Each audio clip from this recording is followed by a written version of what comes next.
Jumpa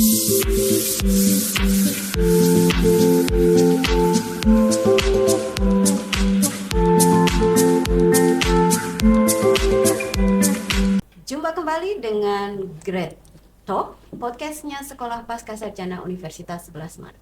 Kali ini kita punya narasumber yang luar biasa, dan mungkin untuk Bapak dan Ibu, teman-teman semua podcaster dari Sekolah Pascasarjana sudah kenal dengan beliau ya. Kali ini di sesi Ramadan kita ingin mengundang beliau dan mengulik sisi lain dari beliau, terutama kaitannya dengan bulan suci Ramadan. Siapa beliau? Kita cek. Mari, ada Prof. Prabang Setiono. Ya, selamat siang. Ya, kabar baik Prof selalu? Ya, masih semangat dengan Ramadannya ya Prof? Alhamdulillah, sehat walafiat ya. Prof, ini saya berterima kasih ya karena Prof sudah memberikan waktu untuk kami berdiskusi sedikit. Ada sisi lain yang kemarin kami ulik-ulik dari CV-nya Prof Prabang. Selain sebagai tim tokoh paling inspiratif di kota Surakarta di tahun 2025, selain menjadi kebanggaan kami di Sekolah Pascasarjana, tentu saja ada satu hal yang kami temukan akhir-akhir ini, beliau launching buku nih, Green Hajj. Prof Prabang, ada satu hal yang menarik, ini kebetulan bulan Ramadan ya Prof. Ya. Ya, ada hubungannya Prof dengan launchingnya buku Green Hajj tadi? Ya, yang jelas setelah Ramadan kan biasanya nanti selisih berapa bulan ke depan itu kan bulan haji. Ya, betul-betul. Lagian juga Ramadan itu kan waktu paling favorit untuk melaksanakan umroh. Ya. Umroh kan ada yang mengatakan namanya haji kecil Haji gitu. kecil, betul. Atau latihan haji gitu. Ya. Jadi memang sangat relevan sekali. Jadi Green Hajj itu sebenarnya bagaimana agar kita berhaji itu tidak sekedar urusan vertikal gitu kan ya. Dengan Tuhan gitu kan. Iya. Tapi bagaimana agar kita ini betul-betul menjadi khalifatul fil ard ya. Jadi bagaimana agar perilaku kita ini terhadap bumi itu kan ya, lingkungan kita itu gitu kan. Iya. Bagaimana kita ini menggunakan air juga efisien saat wudu gitu kan ya. Mumpung melimpah terus kemudian kita menggunakan airnya terlalu boros. Apalagi kalau di Makkah itu air Zam-Zam ya Pak? Iya, air Zam-Zam gitu. Jadi harus efisien tentang membuang sampah. Oh, kalau bisa juga tidak sembarangan gitu kan ya.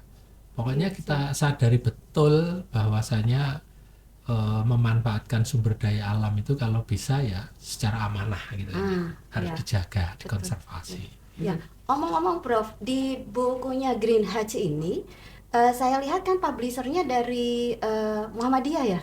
BPKH. Apa hubungannya Prof? Gimana caranya Prof? BPKH itu kan Badan Pengelola Keuangan Haji. Oke, ya. BPKH itu Badan Pengelola Keuangan Haji yang kerjasama dengan pimpinan pusat Muhammadiyah. Iya. Begitu. Karena ini berkaitan dengan lingkungan, maka saya selaku istilahnya tim ahlinya di Majelis Lingkungan Hidup ya, pimpinan pusat Muhammadiyah, sehingga disitulah kami salah satu ya, karena itu tim penulis bukunya tentang masalah Green Hajj agar bisa memberikan inspirasi bahwa kita berhaji itu di samping kita secara hablum minallah ya, hablum minanas, kemudian hablum minal alamin ya, minal alamin ya. Terhadap alam kita juga harus hubungan baik. Nah, kalau seandainya tidak ada yang berani membuat sebuah konsepsi sehingga orang haji itu kan hanya selesai di niat. Niatnya saya ingin haji ramah lingkungan. Tapi seperti apa tuh ramah lingkungan itu kan begitu kan. Betul. Ada satu yang menarik ini Prof. Kalau dilihat dari latar belakang akademik Prof, itu kan orang lebih banyak mengenal Prof sebagai teknokratik ya. Ahli lingkungan gitu dah. Tapi sekarang ngomonginnya tentang Green Hajj ini Prof. Kira-kira peran apa sih yang Prof lihat hubungan antara agama dan lingkungan saat ini? Cukup optimistik? Atau bagaimana Prof? Ya, kalau saya mengatakan bahwa teknologi atau teknokratik itu memang sisi lain ya. Iya, betul. Bahwa masalah lingkungan itu karena masalah yang sangat multidimensi. Betul. Kalau hanya dilihat dari satu dimensi teknokratis dan seterusnya, ya mungkin saya mengatakan tidak komprehensif menyelesaikan lingkungan itu. Oh iya. Ya. Sehingga dimensi lain dalam hal ini adalah aspek bagaimana kita sentuh ya, mungkin aspek sosialnya gitu kan ya, betul, kemudian aspek psikologisnya dan seterusnya, sehingga ketika lingkungan ini dalam berbagai dimensi melakukan pendekatan seperti itu, saya yakin betul ya, jadi lingkungan itu akan menemukan solusinya ya kan, akan menemukan solusinya. Seperti berhaji itu tidak selesai diniat saya ingin berhaji ramah lingkungan. Betul. Ketika kemudian ada guide ya dalam sebuah buku yang bisa dipedomani gitu kan, bukan tidak mungkin gitu kan, betul-betul perilaku itu kalau saya mengatakan ini ditularkan kepada haji-haji mungkin antar kloter lama-lama kemudian sampai kepada level ke satu negara, bahkan negara lain pun akan mencontoh ini target saya gitu kan ya, semoga istilahnya diridhoi, dimudahkan gitu kan ya. Dan semoga. Saya melihatnya bukunya ada niat untuk ditranslate di bahasa Inggris dan bahasa Arab. Betul ya. Saya membaca sedikit di Prof dari buku Green Hajj ya. Nanti mungkin para pemirsa bisa langsung download buku e-booknya karena ini luar biasa, penting banget. Ada satu data di sana yang menyebut bahwa sepanjang ibadah haji itu 4,6 sampah yang padat itu selalu dihasilkan oleh para calon jemaah dan para calon hajinya. Terus kemudian belum yang sampah cair ya Prof, itu luar biasa besar sekali. Kira-kira kalau saya sih melihat ini kan ibadah haji itu kan hampir sama dengan ibadah di tempat yang lain ya Prof. Kalau sekarang kebetulan bulan ini bulan Ramadan nih Prof. Saya juga menemukan data, ternyata di bulan Ramadan di beberapa tempat data sampahnya, timbulan sampahnya juga lebih besar. Kira-kira nih Prof, kalau di Solo sendiri itu bagaimana Prof? Maksudnya sampah yang ada di Solo ya? Iya. Yang jelas menghitungnya mudah ya. Jadi tiap gundul, tiap individu itu kan menghasilkan 0,5 kg sampah per hari. Oke, 0,5 kg sampah per hari. Kalau jumlah penduduk Solo taruhlah 600.000, berarti kan sekitar 300.000 kilogram atau 300 ton ya kan, sampah per hari itu. Betul. Dan itu tidak bisa di stop sedemikian rupa, sehingga mungkin kalau dalam hal ini ya ini agak melebar dikit. Kalau MBG di stop kemarin kan ya anak-anak kan tetap masih bisa hidup ya. Tetap masih bisa tertawa gitu dan seterusnya gitu. Tapi kalau sampah seandainya sehari di stop, ya otomatis dia akan dibuang di mana-mana. Akan di pinggir jalan, lari di kantor dan seterusnya. Karena nggak bisa di stop itu. Nah ini uniknya. Maka mengelola sampah itu harus to be continue ya. Bagaimana teknologinya tepat gitu kan ya. Kemudian bagaimana masyarakat itu memiliki masalah itu. Ini yang susah. Masyarakat memiliki masalah itu, kemudian ikut bagaimana menjadi bagian dari solusi, bukan bagian dari masalahnya itu. Betul. Menjadi salah satu solusi, Prof. Iya. Saya itu pernah baca gini, Prof. Di jalan-jalan itu, ketika ditulis bahwa dilarang membuang sampah di sini, yang membuang sampah setan, gitu ya, Prof. Atau dilarang membuang sampah di sini haram. Ternyata nggak jalan juga, Prof. Itu masalah tuh, Prof. Ya, memang itu saya mengatakan ya, kalau bisa masyarakat itu menjadi bagian dari solusi itu sendiri. Betul. Kalau masyarakat itu bagian dari satu masalah itu sendiri, ya memang meskipun teknologi secanggih apapun, ya kan, seproven apapun itu kan ya, tetap tidak akan menyelesaikan sampah secara komprehensif. Iya, oke. Kalau targetnya sendiri, Prof, kalau tadi kan disebut timbulan sampahnya 0,5 per rumah tangga atau per kepala. Per kepala, luar biasa ya. Berarti kalau saya punya 6 anggota keluarga, berarti tinggal kali 6. Ya, 3 kilo. 3 kilo per hari. Ya. Kalau target di Kota Solo sendiri, selaku tim ahlinya Kota Surakarta ya Bro untuk pengelolaan sampah. Ya, tim ahli pengelolaan sampah menjadi energi listrik di TPA Putri Jempo. Nah, itu punya target gimana Prof untuk pengurangannya? Boleh disepil sedikit kami Prof? Ya, jadi Solo ini prinsipnya itu ingin menyelesaikan sampah berangkat dari kata sampah itu sendiri. Nah, ini. Apa S-nya itu apa? Solusinya. S itu solusi. S itu solusi. Kan SAMPA. Ya, S itu solusinya. Solusi. Nah, A itu harus aktif. Sebab kalau sampah hanya cuma dilihat ya nggak akan selesai gitu kan. Cuma dibatin gitu nggak akan selesai. Solusinya harus aktif. Aktif bagaimana sampah itu harus diperlakukan sedemikian rupa sehingga. M-nya itu adalah mengurangi. Mengurangi itu artinya dari hulu, dari perilaku, ya kan. Kalau kita belanja di Alfamart, Indomaret, mau dikasih tas kresek, mohon maaf, kami udah bawa tas sendiri kan gitu. Malah sekarang disuruh beli, Bro. Nah, itu. Ya kan. Artinya mengurangi itu memang itu istilahnya dari diri sendiri perilaku. Betul. SAM. P-nya itu apa? Pakai lagi. Reuse. Kalau mengurangi kan reduce ya. Reuse. Artinya kalau kita kebetulan punya wadah beli apalah istilah di mall atau apa, kadang kan kita punya tas yang lumayan agak bagus itu. Ya jangan langsung dibuang. Dilipat lagi. Suatu ketika untuk belanja dipakai lagi. Sampai tidak bisa dipakai baru mungkin akan menjadi sampah kan begitu. Artinya SAM P A-nya itu apa? Alih rupa. Di alih rupa itu di recycle. Nah, di alih rupa itu salah satunya adalah terhilirisasi, tersentral di TPA Putri Jempo itu yang saya salah satu menjadi tim ahlinya.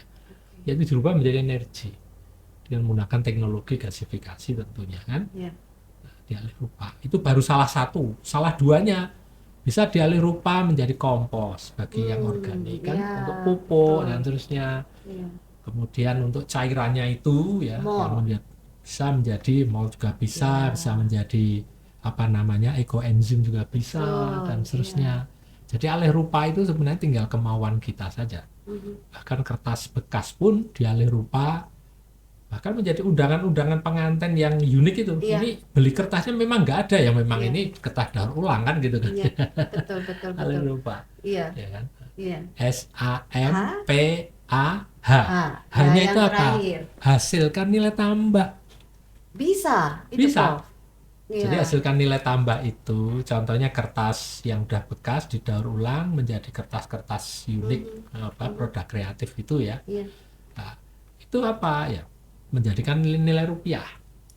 Kemudian kalau seandainya nanti sisa-sisa bekas makanan itu kan istilah makanannya maggot. Ya, betul. Maggot itu kan istilahnya sumber protein gitu kan. Sekarang mulai ada teknologi lagi, dikeringkan, dibuat bubuk. Katanya untuk bahan penyampur kosmetik kan gitu kan ya. Betul. Udah naik kelas. Ini juga jadi uang lagi kan itu kan ya. Yang katanya per kilo bisa sampai berapa 50-60 ribu. Omong-omong Prof, berarti teknologi yang tadi Prof sudah sampaikan itu sudah jadi teknologi terapan di beberapa masyarakat. Sudah ada nih Prof? Sudah ada. Kita mau contoh apa? Saya tunjukkan di Solo sudah ada. Yang maggot sudah ada, buat ekoenzim sudah ada. Buat kompos sudah ada. Kalau begitu kira-kira nanti ide untuk menaikkan dampaknya itu seperti apa, Prof? Kebetulan nih Prof, saya kan dengan teman-teman di gereja, di masjid gitu ya. Ini kembali lagi soal bukunya Prof. Kenapa kami jadi tertarik soal itu ya? Di beberapa teman-teman masjid dan gereja itu mereka sudah punya semangat, masih semangat nih Prof, belum sampai ke tindakan. Itu udah luar biasa. Mereka punya gerakan rumah ibadah berseri gitu. Tapi memang di beberapa teknologi itu masih belum bisa aplikatif. Nah, bagi saya ketika tokoh-tokoh agama tadi sudah punya niat gitu, yang perlu didorong kan sebenarnya teknologi yang aplikatif tadi Prof. Nah itu apakah nanti di Kota Solo itu ada satu semacam struktur yang bisa dipakai untuk mendorong inisiatif-inisiatif komunitas tadi, Prof? Ada. Kita punya yang namanya Solo Technopark. Jadi Solo Technopark itu sebenarnya sebagai inkubator bisnis berangkat dari ide. Jadi ide diterjemahkan menjadi sebuah kreativitas. Jadi produk-produk kreatif itu yeah. diterjemahkan lagi menjadi produk inovatif. Yeah. Kalau sudah produk inovatif dan sudah terhilirisasi, yeah. dia harus mempunyai nilai keekonomian. Iya, Nah, kan betul, begitu. betul. Jadi kadang kelemahan kita, jujur aja, betul. kita akan menyelesaikan masalah kan biasanya prinsipnya MBA. MBA itu Management by Accident. Terjadi dulu masalahnya, baru nanti tak carikan solusi kan gitu ya. Baru bingung. Harus terjadi dulu. Okay. Jadi MBA, Management by Accident. Iya. Nah, sehingga teknologi yang ada itu teknologi kagetan. Iya. Okay. Teknologi yang tidak terkonsep dengan baik. Ya. Sehingga ya selesai di produk kreatif. Kreatif untuk menyelesaikan teknologi iya. Tapi ketika kemudian sustainability, keberlanjutan, karena tidak inovatif, karena kreatif sama inovatif dua hal yang berbeda.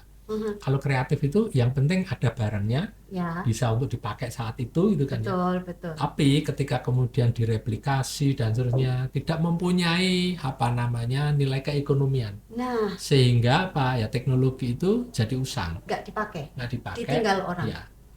Mangkrak kan begitu. Iya, betul. Selesai di situ. Ya. Tapi kalau kreatif kemudian dilanjutkan ke produk inovatif. Kalau inovatif kan berarti ada akumulasi nilai keekonomian. Sumedol bahasanya. Iya, betul. Sumedol sehingga ada nilai seseorang untuk mengapresiasi itu dengan dia membeli, order dan begitu kan. Saya sepakat bisa sekali. Masuk. Saya sepakat sekali dengan ini, Prof.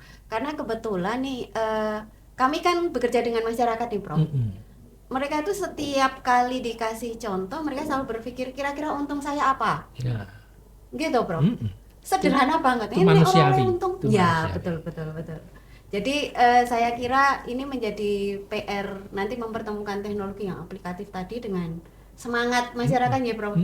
Dan saya sesungguhnya berterima kasih banyak karena tentu pembicaraan sebentar kita gitu itu sangat menginspirasi dan terutama menjadi PR lanjutan. Kira-kira mau ngapain nih supaya jangan hanya berhenti di level wacananya, Prof. Tapi bisa berlanjut. Saya mau ada satu pertanyaan nih, Prof. Kira-kira ini mumpung Ramadan kan ya.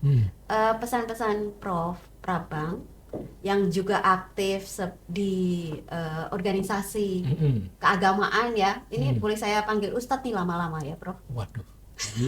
Definisi Ustadz apa dulu ya? Ustadz yang ahli teknokratik gitu. Itu yang saya kira itu sedang banyak dicari nih, Prof. Terutama untuk refleksi Ramadan nih, Prof. Karena saya lihat di Ramadan ini juga sampah-sampah itu di beberapa tempat juga semakin banyak gitu kan. Kira-kira sebagai Ustadz yang teknokratik tadi, pesan kepada kami apa nih, Bro? Ya, yang jelas definisi sampah tadi ya, mulai dari mengurangi, kemudian memakai lagi, kemudian recycle dan seterusnya. Itu berangkat dari diri sendiri. Ya. Ketika diri sendiri kita itu menjadi teladan, ya, saya yakin mungkin lingkungan terdekat keluarganya juga minimal akan terwarnai lah. Keluarga nanti akan nular di tetangga, gitu. Tetangga akan nular kepada level RT, gitu kan. RT akan nular pada level RW dan seterusnya. Jangan dibalik. Sekarang ini kan keterbalikannya kan bagaimana agar dari pusat langsung didiseminasikan ke masyarakat. Ya masyarakat sendiri mungkin ya karena karakternya mungkin belum terbentuk dan seterusnya. Mereka yang menganggap itu ya pokoknya ketika sosialisasinya gencar kita ikut gencar, ketika sosialisasinya mengendor kita ikut kendor dan sebagainya kan gitu kan ya. Itu khas, saya paham betul itu. Betul. Jadi apalagi proyek ya, ketika proyek masih ada uangnya gercep ya. Betul. Ketika proyeknya sudah hilang dari peredaran uangnya ya hilang begitu saja. Ini warning untuk para proyektor. Iya. Dan itu yang di Jawa memang begitu. Jadi sampah itu sangat seksi ya. Diproyekkan dalam bentuk apapun ya jadi proyek gitu kan. Iya, betul. Jadi sustainability itu yang amat sangat mahal ya kan, keberlanjutan. Itu. Ya, oke, siap deh. Terima kasih banyak. Ini pesan menurut saya pesan profetiknya Prof Prabang ini. Kenapa demikian? Karena kadang-kadang kita itu merasa menjadi umat yang beriman, tapi untuk menerjemahkan keimanan kita agak banyak tantangannya ya Prof. Menjadi orang yang konsisten itu kan sebenarnya wujud keimanan ya Prof. Iya, agak berat memang, tetapi saya yakin di bulan suci Ramadan justru menjadi ruang yang paling tepat buat kita untuk berefleksi supaya kita tidak hanya membersihkan jiwa saja nih di bulan Ramadan. Biasanya omongannya itu kalau Ramadan itu kan membersihkan hati gitu ya, kembali suci, lingkungannya gimana gitu kan Prof. Jadi saya terima kasih banyak nih Prof. Tidak terasa sudah di ujung waktu kita bertemu di ruang podcastnya Pasca Sarjana Great Talk. Semoga podcast ini bisa berlanjut terus dan kita masih punya waktu untuk ngomong-ngomong banyak. Sebagai tokoh inspirasi ternyata memang tepat ya. Beliau ini penuh inspiratif dan energinya positif banget, vibe-nya positif. Terima kasih banyak, semoga bisa menular kepada kami semua. Dan tentu saja sebelum saya menutup acara Great Talk kali ini, yang terakhir pesan khusus nih Prof, yang sifatnya mungkin lebih general untuk pengelolaan sampah Prof. Ya, yang jelas kita dalam mengelola sampah itu kita harus punya komitmen dulu ya, bahwa saya harus menjadi bagian dari solusi sampah. Jangan saya menjadi bagian dari masalah itu sendiri. Siap.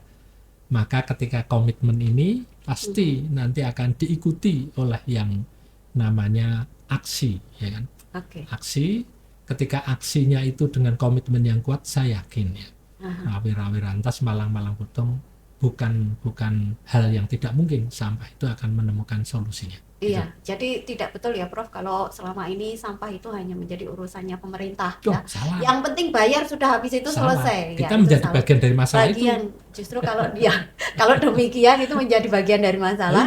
Jadi saya ingin tutup podcast kali ini dengan quote yang terakhir dari Prof Prabang, bahwa kita akan menjadi solusi untuk penyelesaian sampah, jangan hanya sekedar bayar. Karena ini penting. Biasanya kalau orang-orang di kota-kota besar kalau sudah bayar seolah-olah masalah selesai. Faktanya tidak. Di bulan suci Ramadan ternyata justru menjadi ruang refleksi bagi kita untuk melihat bahwa penyelesaian soal masalah sampah itu sebenarnya adalah wujud keimanan kita terhadap Tuhan Yang Maha Esa. Terima kasih banyak Prof Prabang, sukses selalu dan sampai bertemu lagi di seri podcast berikutnya. Salam.